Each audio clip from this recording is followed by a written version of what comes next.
राधे राधे सभी को, जय श्री कृष्णा। स्वागत है आप सभी का हमारे यूट्यूब चैनल में। आज हम आपको शुक्रवार व्रत कथा सुनाएंगे। वीडियो अच्छी लगे तो प्लीज़ लाइक करें, चैनल को सब्सक्राइब करें। एक गांव में एक बुढ़िया रहती थी जिसके 7 बेटे थे।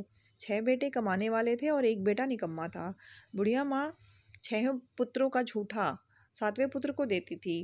7वां पुत्र एक दिन अपनी पत्नी से बोला, देखो मेरी माता का मुझ पर कितना प्रेम है। वह बोली, क्यों नहीं, सबका जूठा बचा हुआ तुमको खिलाती हैं। वह बोला, जब तक मैं आंखों से ना देखूं मान नहीं सकता। पत्नी ने हंसकर कहा, देख लोगे तब तो मानोगे। कुछ दिन बाद एक बड़ा त्योहार आया। घर में 7 प्रकार के भोजन और चूरमा के लड्डू बने। वह पत्नी की बात को जांचने के लिए सिरदर्द का बहाना बनाकर पतला कपड़ा सर पर ओढ़कर रसोई में जाकर सो गया और कपड़े में से सब देखता रहा। 6 भाई भोजन कर कर उठ गए। तब माँ ने उनकी 5 थालियों में से लड्डुओं के टुकड़ों को उठाया और एक लड्डू बनाया। जूठन साफ कर माँ ने उन्हें पुकारा, उठ बेटा उठ, तेरे भाइयों ने भोजन कर लिया, तू भी उठकर भोजन कर ले। उसने कहा, माँ मुझे भोजन नहीं करना, मैं परदेश जा रहा हूँ। माता ने कहा, कल जाना हो तो आज ही जा। वह बोला, हाँ हाँ जा रहा हूँ। यह कहकर वह घर से निकल गया। चलते समय उसे पत्नी की याद आई। वह गौशाला में कंडे थाप रही थी। वहां जाकर वह बोला, मेरे पास तो कुछ नहीं है, यह अंगूठी है सो ले लो और अपनी कोई निशानी मुझे दे दो। वह बोली, मेरे पास क्या है, यह गोबर भरा हाथ है। यह कहकर पत्नी ने उसकी पीठ पर गोबर के हाथ की थाप मार दी। वह चल दिया। चलते चलते दूर देश में पहुंचा। वहां एक साहूकार की दुकान थी। वहां जाकर बोला, सेठ जी मुझे नौकरी पर रख लो। साहूकार को नौकर की सख्त जरूरत थी। साहूकार ने कहा, काम देखकर तनख्वाह मिलेगी। उसने कहा, सेठ जी जैसा आप ठीक समझे। उसे साहूकार के यहाँ नौकरी मिल गई। वह वहाँ दिन रात काम करने लगा। कुछ दिन में दुकान का लेन देन, हिसाब किताब, ग्राहकों को माल बेचना, सारा काम करने लगा। साहूकार के 7-8 नौकर थे। वे सब चक्कर खाने लगे, लेकिन उसने अपनी लगन, परिश्रम और ईमानदारी से सभी को पीछे छोड़ दिया। उसे अपने किए का फल मिला। सेठ ने भी उसका काम देखा और 3 महीने में उसे मुनाफे में साझेदार बना लिया। परिश्रम करते करते 12 वर्ष में ही वह नगर का नामी सेठ बन गया और सेठ अपना सारा कारोबार उस पर छोड़कर बाहर चला गया। इधर उसकी पत्नी पर क्या बीती वह सुने। सास ससुर उसे दुख देने लगे। गृहस्थी का काम करवाकर उसे लकड़ी लेने जंगल में भेजते। इस बीच घर की रोटियों के आटे से जो भूसी निकलती, उसकी रोटी बनाकर रख दी जाती और फूटे नारियल की नरेली में पानी दिया जाता। इस तरह दिन बीतते रहे। एक दिन वह जब जंगल में लकड़ी लेने जा रही थी, तब उसे रास्ते में बहुत सी स्त्रियां संतोषी माता का व्रत करती दिखाई दी। यह वहां खड़ी होकर पूछने लगी, बहनों यह तुम किस देवता का व्रत कर रही हो और इसके करने से क्या फल होता है, इस व्रत के करने की क्या विधि है। यदि तुम अपने इस व्रत का विधान मुझे समझाकर कहोगी तो मैं तुम्हारा बड़ा एहसान मानूंगी। उनमें से एक स्त्री बोली, सुनो, यह संतोषी माता का व्रत है। इसके करने से निर्धनता, दरिद्रता का नाश होता है, लक्ष्मी आती है, मन की चिंताएं दूर होती हैं और मन को प्रसन्नता और शांति मिलती है।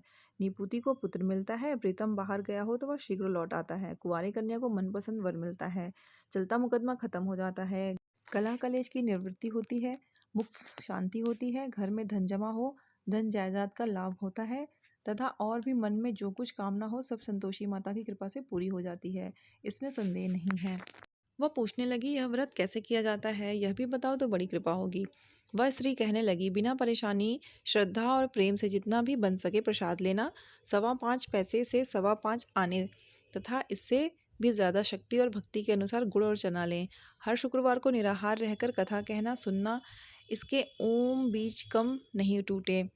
लगातार नियम पालन करना, सुनने वाला ना कोई मिले तो घी का दीपक जलाकर उसके आगे जल के पात्र को रखकर तथा कथा कहना, परंतु नियम ना टूटे। जब तक कार्य सिद्ध न हो नियम पालन करना और कार्य सिद्ध हो जाने पर व्रत का उद्यापन करना।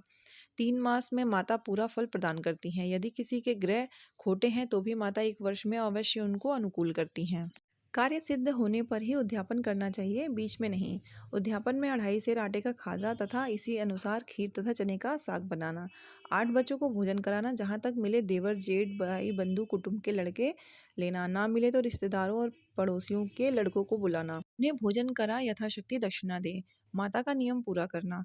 ध्यान रखना उस दिन घर में कोई खटाई ना खाए। यह सुन वह वहां से चल दी। रास्ते में लकड़ी के बोझ को बेच दिया और उन पैसों से गुड़ और चना ले आई। माता के व्रत की तैयारी कर आगे चली। रास्ते में संतोषी माता के मंदिर में जा माता के चरणों में लौटने लगी। विनती करने लगी, माँ मैं दीन हूँ, निपट मूर्ख हूँ, व्रत के नियम कुछ नहीं जानती, मैं बहुत दुखी हूँ, हे माता मेरा दुख दूर कर, मैं तेरी शरण में हूँ। माता को दया आई। एक शुक्रवार बीता कि दूसरे शुक्रवार को ही उसके पति का पत्र आया और तीसरे शुक्रवार को उसका भेजा हुआ पैसा आ पहुंचा। यह देखकर जेठानी मुंह सिकोड़ने लगी। इतने दिनों बाद इतना पैसा आया, इसमें क्या बड़ाई है। लड़के ताने देने लगे। काकी के पास अब पत्र आने लगे, रुपया आने लगा। अब तो काकी की खातिर बढ़ेगी। अब तो काकी बुलाने से भी नहीं बोलेगी।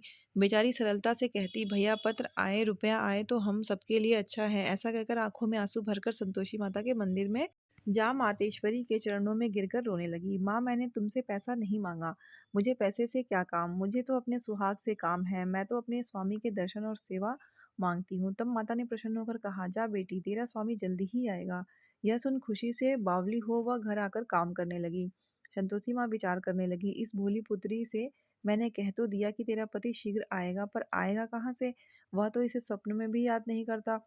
उसे इसकी याद दिलाने तो मुझे ही जाना पड़ेगा। संतोषी माता ने उस बुढ़िया के बेटे को स्वप्न में समझाया, पुत्र, तेरी घरवाली कष्ट उठा रही है। यह बोला, हाँ माता, या तो मुझे भी मालूम है, परंतु क्या करूं, वहां कैसे जाऊं। परदेश की बात है, लेन देन का सारा हिसाब किताब है। कोई जाने का रास्ता नजर नहीं आता। आप ही कोई राह दिखाए वह कि वहां कैसे जाऊं। माँ कहने लगी, सवेरे नहा धोकर संतोषी माता का नाम ले, घी का दीपक जला, दंडवत कर और दुकान पर जा बैठना। देखते देखते तेरा लेन देन चुक जाएगा, जमा माल बिक जाएगा, सांझ होते होते धन का ढेर लग जाएगा। वह अगले दिन सुबह बहुत जल्दी उठा। उसने अपने मित्र बंधुओं परिचितों से स्वप्न में माता द्वारा कही गई बात कह सुनाई। वे सब उसकी बात सुनकर उसकी खिल्ली उड़ाने लगे। वे कहने लगे कि कहीं कभी सपने की बात सच्ची होती है। एक बूढ़ा व्यक्ति बहुत समझदार था। वह बोला, देखो भाई, मेरी बात मानो। इस तरह सांच या झूठ कहने से बदले देवता ने जैसा कहा है वैसा ही करना। तेरा क्या जाता है। बूढ़े की बात मानकर नहा धोकर उसने संतोषी माता को प्रणाम किया। फिर घी का दीपक जलाकर दुकान पर जा बैठा। शाम तक धन का ढेर लग गया। वह हैरान हुआ। मन में संतोषी माता का नाम ले प्रसन्न हो घर जाने के वास्ते गहना कपड़ा व सामान खरीदने लगा। सब काम से निपट अपने घर को रवाना हुआ। उधर उसकी पत्नी जंगल में लकड़ी लेने गई। लौटते वक्त थक जाने के कारण संतोषी माता के मंदिर पर विश्राम करने बैठ गई। यह तो उसका रोज रुकने का स्थान था। धूल उड़ती देख उसने माता से पूछा, हे माता, यह धूल कैसी उड़ रही है।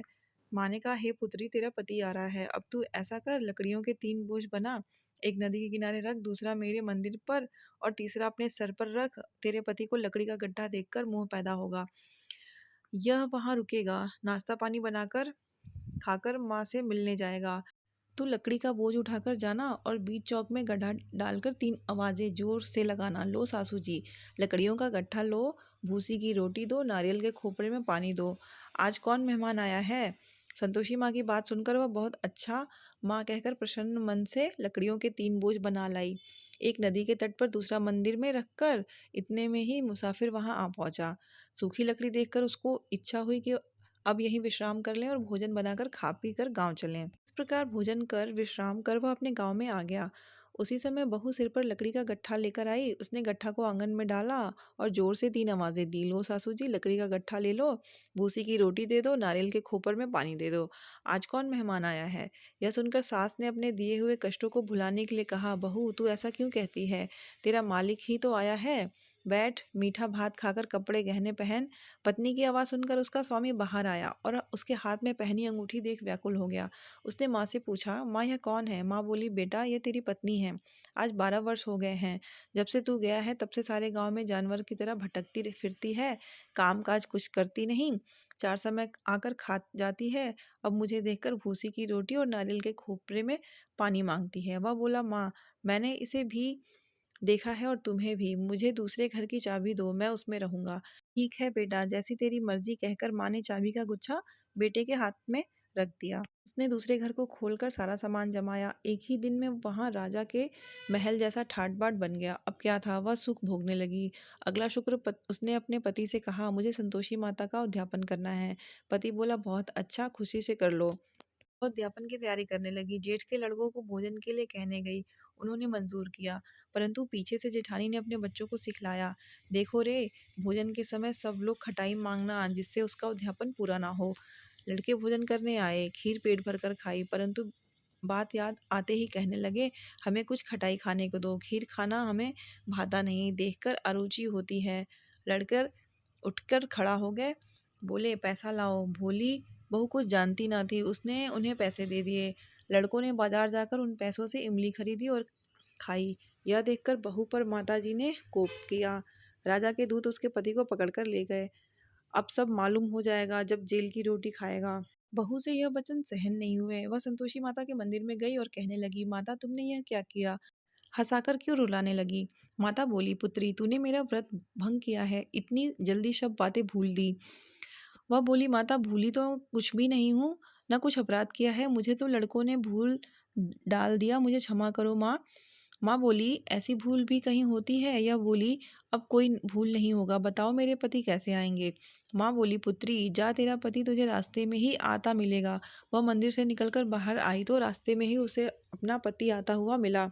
उसने पूछा, कहाँ गए थे? वह बोला, इतना धन जो कमाया है उसका कर राजा ने मांगा था, वह भरने गया था। वह प्रसन्न होकर बोली, भला हुआ, अब घर चलो। फिर अगला शुक्रवार आया। वह बोली, मुझे माता का उद्यापन करना है। पति ने कहा, ठीक है करो। वह फिर जेठ के लड़कों से भोजन को कहने गई। जेठानी ने लड़कों को सिखा दिया कि तुम पहले ही खटाई मांगना। लड़के भोजन करने बैठे, लेकिन भोजन करने से पहले ही कहने लगे, हमें खीर पूरी नहीं भाती, जी बिगड़ता है, कुछ खटाई खाने को दो। यह बोली, खटाई खाने को नहीं मिलेगी, खाना हो तो खाओ। उनके उठकर चले जाने पर उसने ब्राह्मणों के लड़के बुलाकर भोजन करवाया, दक्षिणा की जगह उन्हें एक एक फल दिया। इससे संतोषी माता प्रसन्न हो गई। माता की कृपा से उन्हें 9 माह बाद उनको चंद्रमा के समान एक सुंदर पुत्र प्राप्त हुआ। पुत्र को लेकर वह प्रतिदिन संतोषी माता के मंदिर में जाने लगी। माँ ने सोचा कि यह रोज आती है, आज क्यों ना मैं ही इसके घर चलूं, इसका आसरा देखूं तो सही। यह विचार कर माता ने भयानक रूप बनाया। गुड़ और चने से सना मुख, ऊपर से मुंड के समान होंठ, उस पर मक्खियां भिनभिना रही थीं। दहलीज पर पैर रखते ही उसकी सास चिल्लाई, देखो रे, कोई चुड़ैल डाकिनी चली आ रही है, लड़कों इसे भगाओ, नहीं तो ये सबको खा जाएगी। बहू रोशनदान से देख रही थी। वह प्रसन्न हो उठी, आज मेरी माता मेरे घर आई है। यह कहकर दूध पीते बच्चे को गोद से उतार दिया। इस पर उसकी सास क्रोध में भरकर बोली, अरे इसे देखकर कैसे उतावली हुई है, जो बच्चे को पटक दिया। इतने में माँ के प्रताप से जहाँ देखो वहाँ लड़के ही लड़के नजर आने लगे। यह बोली, माँ जी मैं जिनका व्रत करती हूँ यह वही संतोषी माता है। इतना कहा उसने झट से घर के सारे किवाड़ खोल दिए। सबने माता के चरण पकड़ लिए और विनती कर कहने लगे, हे माता, हम मूर्ख हैं, अज्ञानी हैं, तुम्हारे व्रत की विधि हम नहीं जानते, तुम्हारा व्रत भंग कर हमने बड़ा अपराध किया है। हे माता, आप हमारे अपराधों को क्षमा करो। इस प्रकार बार बार कहने पर संतोषी माता प्रसन्न हुई। इसके बाद उसकी सास कहने लगी, हे संतोषी माता, आपने बहू को जैसा फल दिया वैसा सबको देना, जो यह कथा सुने या पढ़े उसका मनोरथ पूरा करना।